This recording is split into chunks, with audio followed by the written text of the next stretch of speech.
Salut les gars, moi je suis étudiante en première année de médecine en PASS et j'ai fait une vidéo la dernière fois sur laquelle j'ai expliqué un peu qu'est-ce qui se passe dans une journée d'étudiant en PASS. Je vous ai emmené avec moi en fait, c'était un vlog globalement. Et sous les commentaires de cette vidéo là, on m'a demandé d'expliquer comment j'utilisais Notion parce que je me sers de Notion pour classer mes cours etc. et justement m'organiser un peu mieux. Et du coup, on m'a demandé, sous cette vidéo-là, si je pouvais expliquer un peu mieux comment est-ce que j'utilise Notion, qu'est-ce que j'en tire, qu'est-ce que j'en fais, etc. Déjà, la base, pour ceux qui connaissent pas Notion, Notion c'est une application, je dirais, une application mobile ou ordinateur. Moi, j'utilise sur mon ordi. En fait, c'est une sorte de base de données qui est absolument immense et on peut en faire ce qu'on veut, globalement. On peut faire des trucs collaboratifs, on peut faire plein de choses parce qu'il y a une intelligence artificielle qui est inclue avec Notion. On peut faire justement tout ce qui est organisation. Enfin, les possibilités de cette application, elles sont vraiment incroyables. Donc moi, je m'en sers surtout pour m'organiser parce que j'ai pas trop d'utilité en collaboratif, mais je connais des gens qui s'en servent en collaboratif et qui trouvent ça très bien. Notion, c'est pas forcément une application qui est très simple à prendre en main. Faut quand même un peu farfouiller, c'est pas hyper intuitif, mais une fois qu'on a compris comment ça marche, ça va comme sur des roulettes et on gagne un temps fou. Du coup, je vais vous expliquer un peu aujourd'hui comment moi je m'en sers. C'est vraiment que mon point de vue à moi. Faut savoir que j'utilise pas Notion depuis hyper longtemps, donc évidemment j'ai forcément des notions que... Je ne mots pourri. J'ai forcément des utilités que m'offre l'application que je n'utilise moi pas, parce que peut-être que je sais juste pas que ça existe. Voilà, donc j'utilise des trucs, mais de temps en temps je découvre d'autres choses que j'inclus, etc. Donc là, à l'instant T, je vais vous montrer ce que je fais moi, mais plus tard, je pense que ça évoluera forcément. Oui, voilà, si je peux vous pousser à utiliser cette application, franchement, je le fais. Ça m'a un peu changé la vie parce qu'au début, mes cours, je les classais sur des fichiers Excel. Alors ça fonctionne bien, mais on fait quand même beaucoup moins de choses avec un fichier Excel qu'avec Notion. Voilà, déjà ça c'est le premier point. Et le second point, je vous invite très fortement à utiliser Notion, mais à essayer de farfouiller un peu en amont. C'est-à-dire que si vous commencez votre année de passe à votre rentrée, et que là seulement vous vous dites «Ah bah tiens, je vais utiliser Notion», vous allez vraiment perdre du temps à essayer de chercher à comprendre comment ça marche. Donc je vous invite vraiment à prévoir en amont, organiser votre page, vos pages de Notion en amont pour que dès que vous en ayez besoin, ce soit vraiment clair, ce soit vraiment très fonctionnel en fait. C'est vraiment le but, c'est de vous faire gagner du temps, donc c'est pour ça qu'il faut que vous preniez en amont, parce que comme j'ai dit, c'est pas simple à prendre en main, et plus tôt vous avez essayé de comprendre le fonctionnement du truc, mieux c'est, même si je vais essayer un peu de debunk tout ce que je peux sur cette vidéo-là. Voilà, j'espère que ce sera clair pour vous. Et j'ai déjà parlé beaucoup trop haut, donc si vous avez quoi que ce soit en question, je peux peut-être essayer d'y répondre, mais comme j'ai dit, je suis loin d'être une experte. Et évidemment, si vous avez d'autres questions, j'essaierai de vous y répondre aussi. Et voilà, j'arrête de parler et on commence tout de suite. Je vous explique maintenant. Et quand vous installez l'application, vous arrivez sur une page d'accueil. Et vous avez donc plusieurs déroulants. Vous avez guide des modèles Notion, personnaliser, mettre en page votre contenu, tirer partie de l'IA, etc., etc., etc. Alors, il faut savoir que vous pouvez créer une page de toute pièce. Moi, c'est absolument pas ce que j'ai fait parce que j'avais pas envie, j'avais pas le temps et je ne savais pas faire. Donc, j'ai pris un modèle existant et je l'ai modifié pour mettre ce qui m'intéressait moi au final. Comment vous faites ça? Tout simplement, dans la partie de gauche, dans le menu déroulant, etc., vous avez ce qu'on appelle le guide de démarrage. Voilà, vous cliquez dessus et vous avez quelques informations assez basiques sur comment faire des commandes plutôt simples. Et tout en bas, vous avez le petit menu dépliant avec quelques liens internet qui sont donc très utiles. Nous, celui qui nous intéresse, c'est le premier, découvrir les modèles créés par la communauté de Notion. Hop, donc je vais juste cliquer dessus et je vais vous montrer le modèle que moi j'ai pris. Donc vous êtes sur la page de Notion et grâce à ça, vous pouvez prendre un modèle et le mettre sur votre accueil à vous. Comment vous faites? Vous pouvez tout simplement venir en rechercher un. Donc je vais rechercher le modèle que moi j'ai personnellement, qui s'appelle, c'est le modèle planificateur étudiant de l'atelier d'Abi.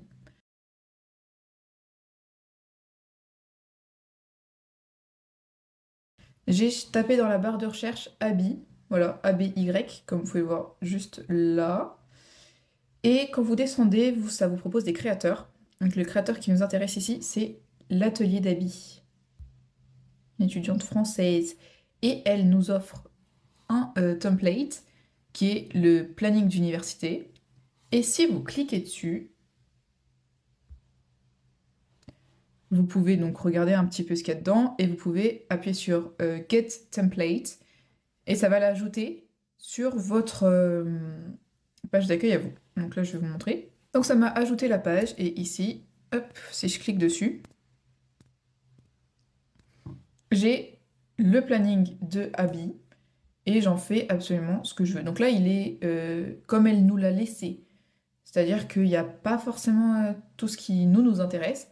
Donc je vais vous montrer sur mon planning à moi, ce que j'ai fait moi-même. Et comme ça, vous pourrez voir ce que j'utilise moi. Parce que ça, c'est la base que j'ai prise. Mais forcément, j'ai modifié des trucs. Donc, mon planning à moi, c'est celui-ci. J'en ai fait un par semestre. Donc j'ai celui du semestre 1 et celui du semestre 2. Donc quand on appuie dessus, vous tombez sur une page d'accueil, voilà, que j'ai laissée comme telle. Vous avez le détail des cours. Ça, je ne l'ai pas modifié. Tout ce qui est horloge, là, ça, je ne l'ai pas modifié parce que je ne sais pas faire, comme je vous ai dit. Pareil, il y a des trucs que j'ai pas modifiés. Objectifs, ça, j'ai mis des objectifs. Voilà. Liste des cours, ça le fait tout seul. Outils, voilà. Après, vous pouvez mettre un petit emploi du temps si ça vous intéresse. En fait, la page d'accueil, c'est vraiment comment dire, un condensé de tout ce que vous avez dans votre template, en fait.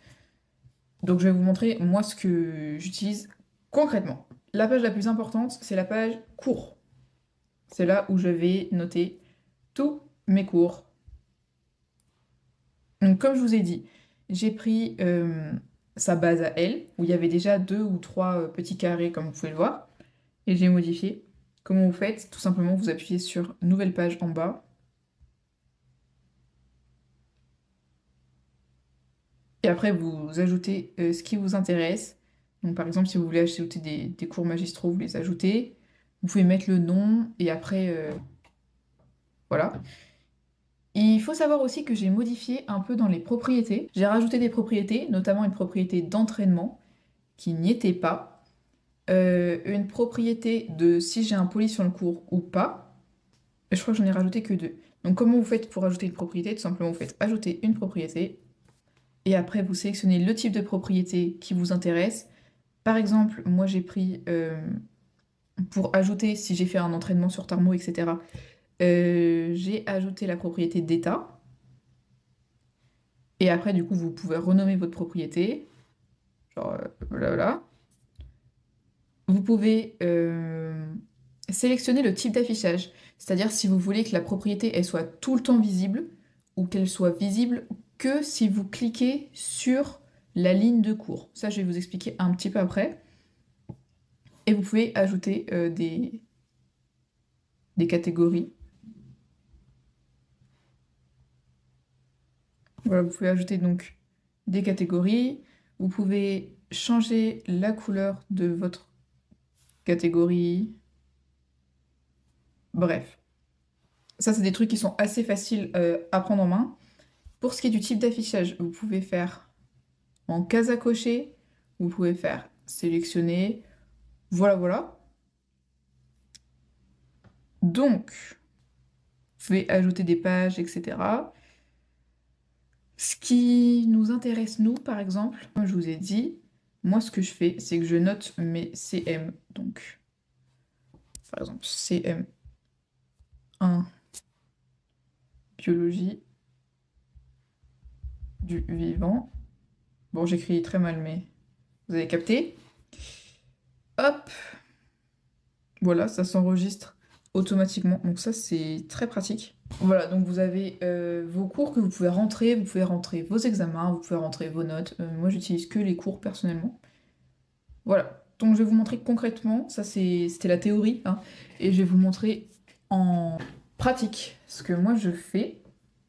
Donc, si je prends un cours lambda, par exemple, je sais pas, en brio, vous voyez que vous avez sur le template que je vous propose, vous avez donc des tâches, et si vous cliquez dessus, après c'est ce que moi j'ai rempli. Ce qui m'intéresse le plus, ça va être cette partie-là, la partie avec les CM. C'est ce qui est le plus intéressant. Donc moi, je rentre les cours que j'ai, je mets le nom du prof, la date à laquelle je l'ai fait, je mets si je l'ai vu une fois, deux fois, trois fois, quatre fois, etc. Donc ça, vous pouvez le modifier assez facilement. Par exemple, vous cliquez dessus. Pareil, hein, les propriétés, c'est moi qui les ai rajoutées. Donc les petits trucs en couleur que vous voyez là, c'est moi qui les ai rajoutés, mais c'est assez intuitif. Je vous ai expliqué ça un peu avant.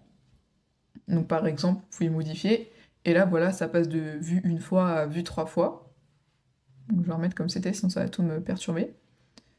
Euh, j'ai mis aussi une petite case à cocher pour si j'ai vu le poli de cours.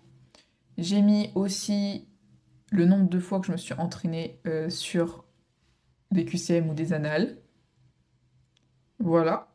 Donc ça, c'est vraiment ce que j'utilise tout le temps, tout le temps, tout le temps. À chaque fois que j'ai un cours, je viens le rentrer sur cette base de données-là. Et en quoi ça m'est utile? En quoi ça m'est utile? Pour un autre truc que j'ai rajouté. Voilà, j'ai rajouté un graphique. Alors, le graphique, il est hyper pratique. Ça permet de voir en un clin d'œil ce que vous avez à faire et ce que vous avez déjà fait, tout ça, tout ça. On peut voir que je suis pas forcément méga en avance, mais je suis pas non plus méga en retard. Voilà, après ça, vous savez personnellement, les cours qui vous restent, ils sont plus ou moins longs. Ça, c'est à vous de vous organiser.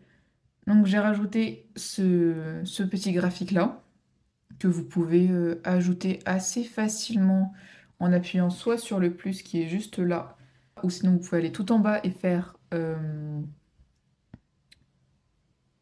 vous pouvez ajouter un truc. Après, il faut savoir que sur la version gratuite, vous pouvez pas ajouter le nombre de trucs que vous voulez. Vous avez forcément des limites. Voilà, donc ça c'est une page que j'ai vraiment modifiée. Donc j'ai ajouté un graphique juste là. J'ai ajouté une partie de tableau où je mets ce que j'ai à faire, etc. Je mets ce que j'ai en cours, commencé, mon ordre de priorité, voilà. Le calendrier, je m'en sers absolument jamais. Donc ça, c'est pas mal. Et un autre truc qui est plutôt pas mal, c'est la partie tâches du template. Ce que vous avez classé, ça va vous le lister en catégories. Donc vous allez pouvoir voir, par exemple, les cours que on n'a pas fini en cours, les cours que moi, j'ai pas fini de travailler, les cours que j'ai à faire, les cours que j'ai vus une fois, deux fois, trois fois, quatre fois, cinq fois, six fois ou plus. Voilà. Et après, c'est tout ce dont je me sers. Donc là, vous pouvez le mettre en mode trackers. Ça, c'est comme ça que c'est. Vous pouvez le mettre en mode tâche. Moi, je trouve pas ça très agréable, personnellement. Donc c'est pour ça que je le laisse toujours en mode trackers. Voilà. Et ce qui peut être aussi assez intéressant, c'est l'intelligence artificielle que vous avez tout en bas à droite. Vous pouvez lui demander comment rattraper mon retard en médecine.